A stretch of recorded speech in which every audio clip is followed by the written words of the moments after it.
I'm an optimist about the potential for a rapid recovery, but I'm now getting very, very worried about the very near future, like next month, when a lot of things may go very badly wrong.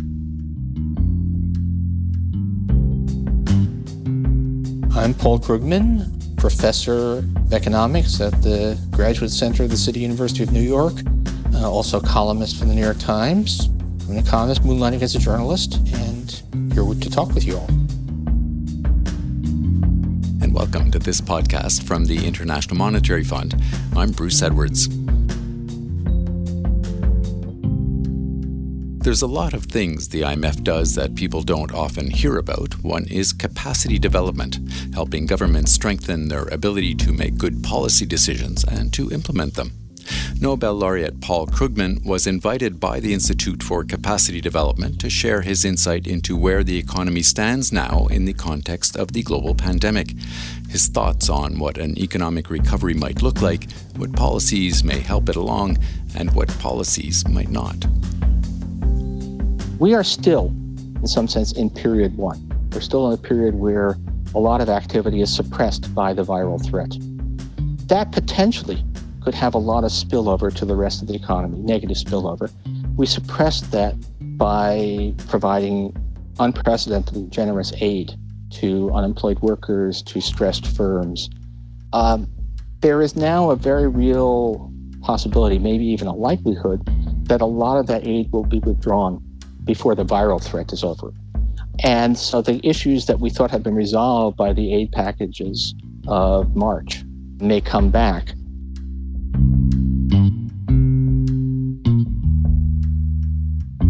In a way, I have now shifted my focus right now from what are the dynamics of recovery after the pandemic to what's the impact of the likely fiscal retrenchment with the pandemic still on. And it's actually kind of scary. It looks like we may be facing a severe, effectively a policy shock in the form of the withdrawal of support policies. Professor Paul Krugman joined me virtually, of course, after his IMF presentation to talk about the current crisis and how zombie ideas, the topic of his latest book, might hinder the economic recovery. So I heard you say earlier this year, and it was, before the virus started to spread, that while you were worried about our ability to absorb a major shock, that you couldn't see anything on the horizon that could spark another global financial crisis, how would you compare that, the 2008 financial crisis with the one that we're living today, that was caused so suddenly by this pandemic? Yeah. The actual scale of the current crisis so far has been even bigger than what happened in 2008. It's really awesome how fast things have gone to hell, you might say.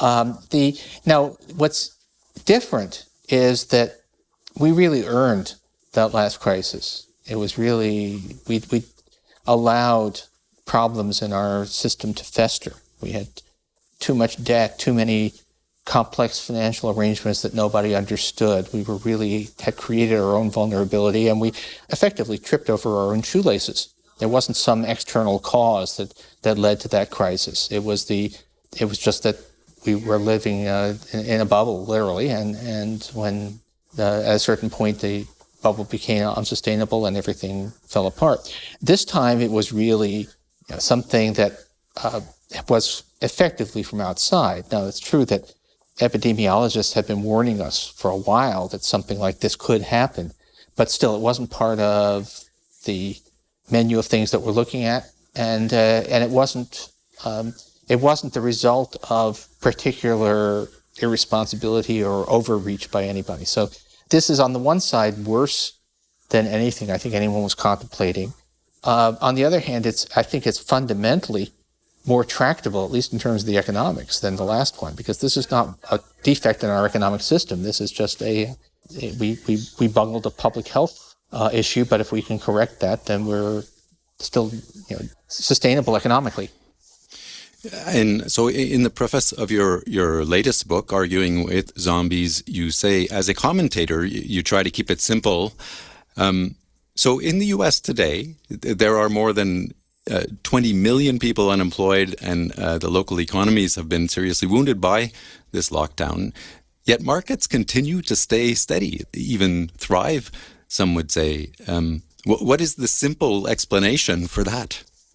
Okay. Well, it's in two pieces.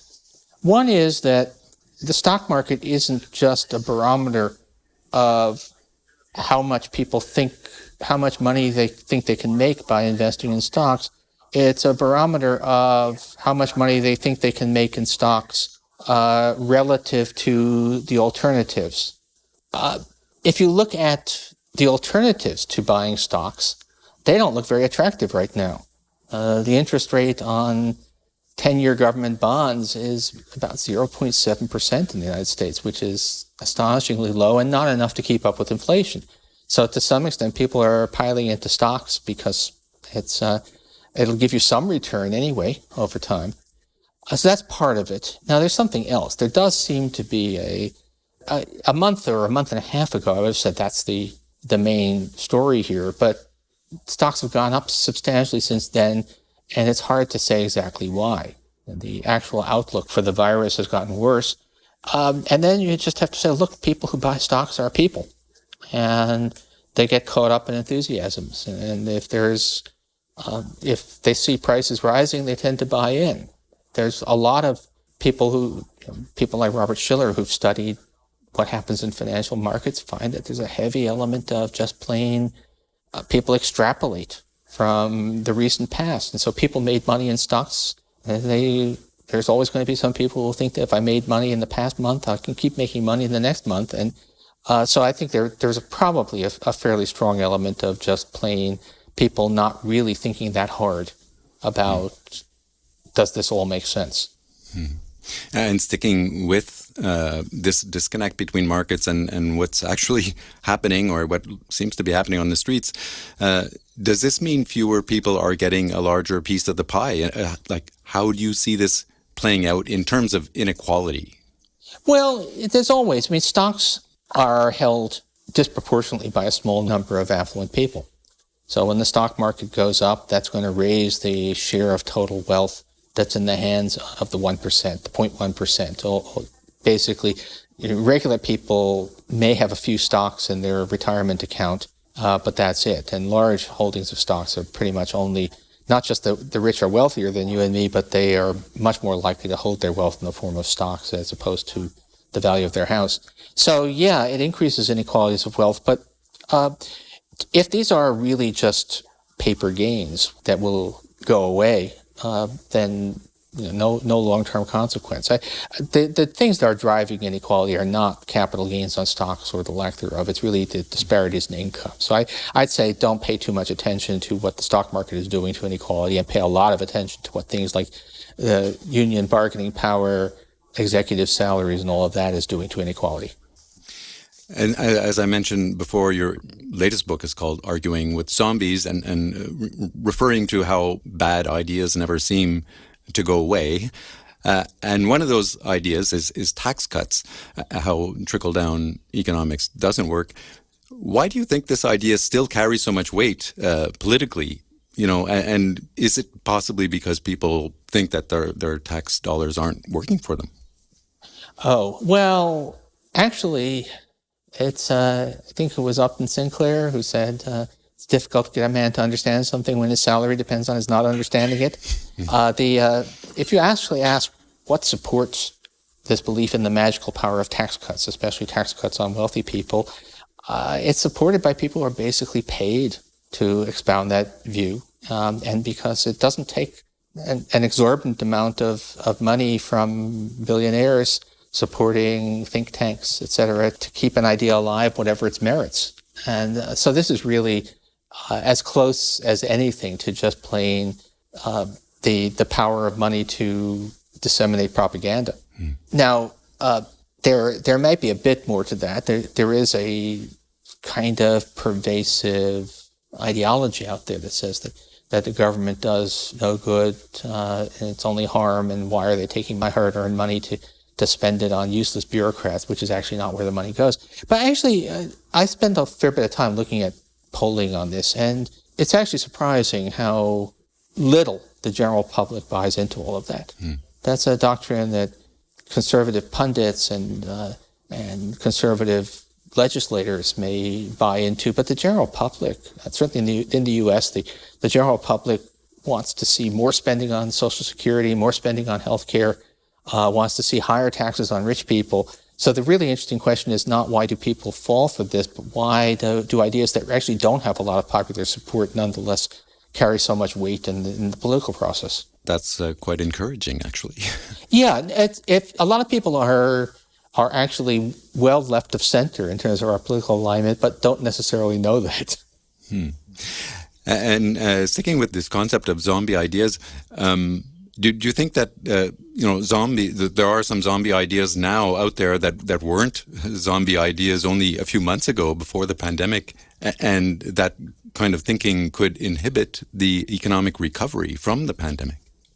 Well, I'm not sure. I'm not sure that there are any new zombies or that we've turned anything that previously made sense into a zombie. But some of the zombie ideas are lurking out there, ready to do a lot of damage.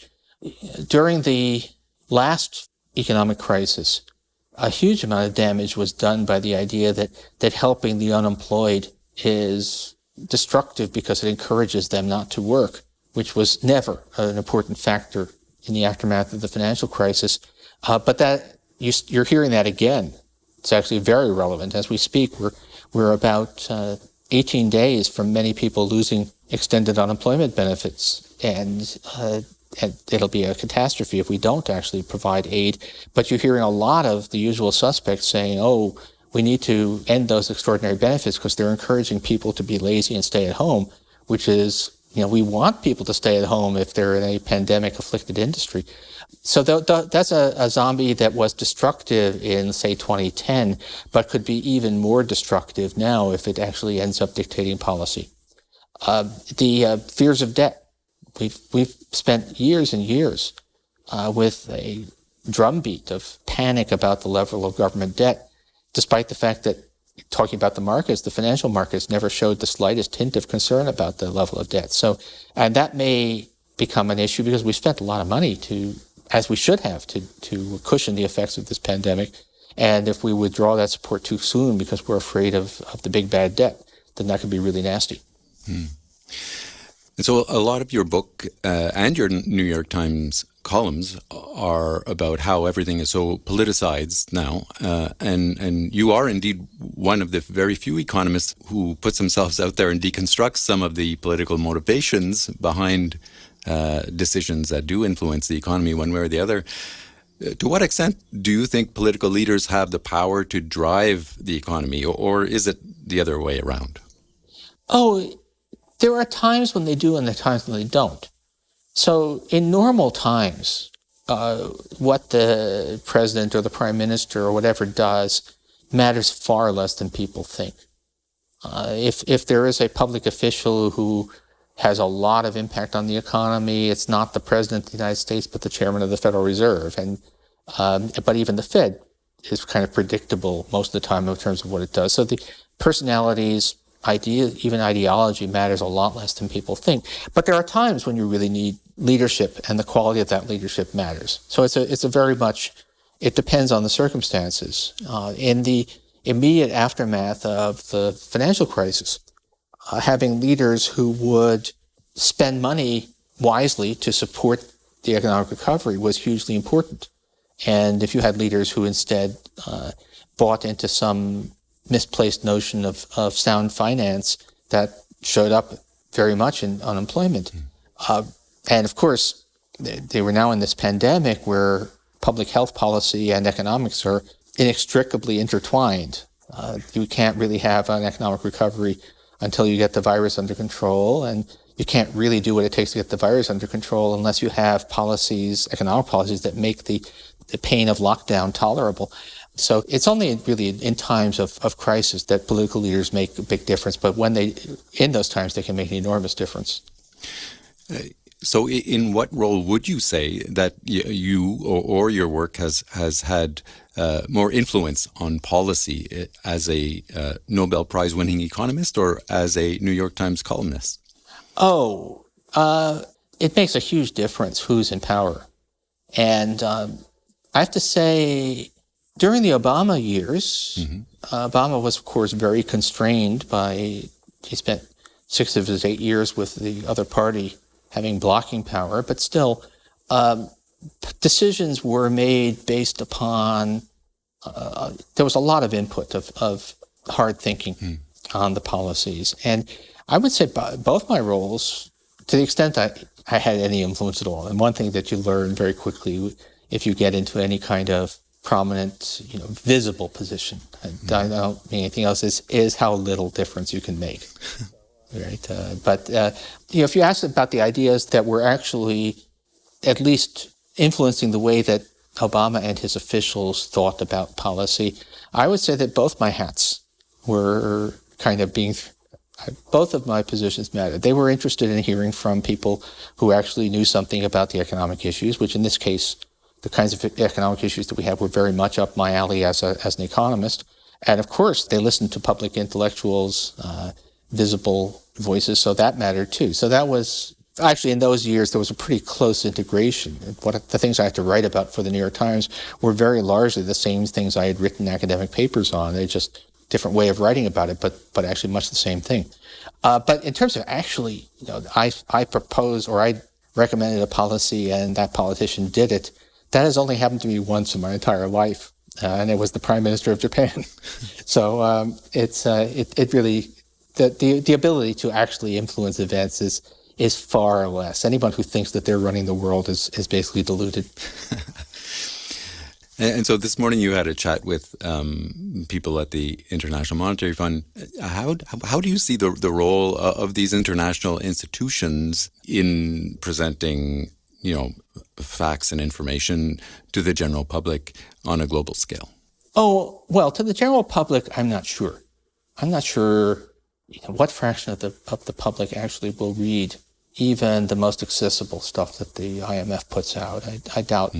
Pretty small, but to a more select public and actually to policymakers, these institutions can be hugely important. In fact, one of the things, a lot of stuff that is really relevant, the research and the exposition, a lot of it does come from institutions. I will say, I've been a professor all my life, but often it's not just that professors aren't keeping up with up to the moment stuff. There's also a tendency somewhat for academic research to lose touch with real world concerns and sometimes just reality.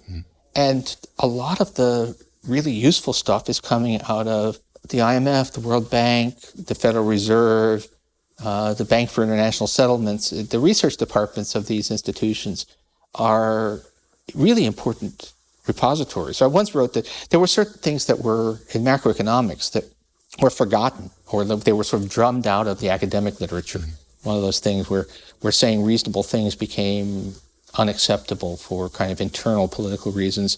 And I used to say we'd entered a dark age of macroeconomics, but that places like the IMF and the Federal Reserve had become like monasteries that preserved the ancient teachings through the dark age. That was actually, if you wanted to have good, sensible, useful macroeconomics, you probably didn't want to go to the University of Chicago, and you did want to go to the IMF Research Department. And so you think that still stands true?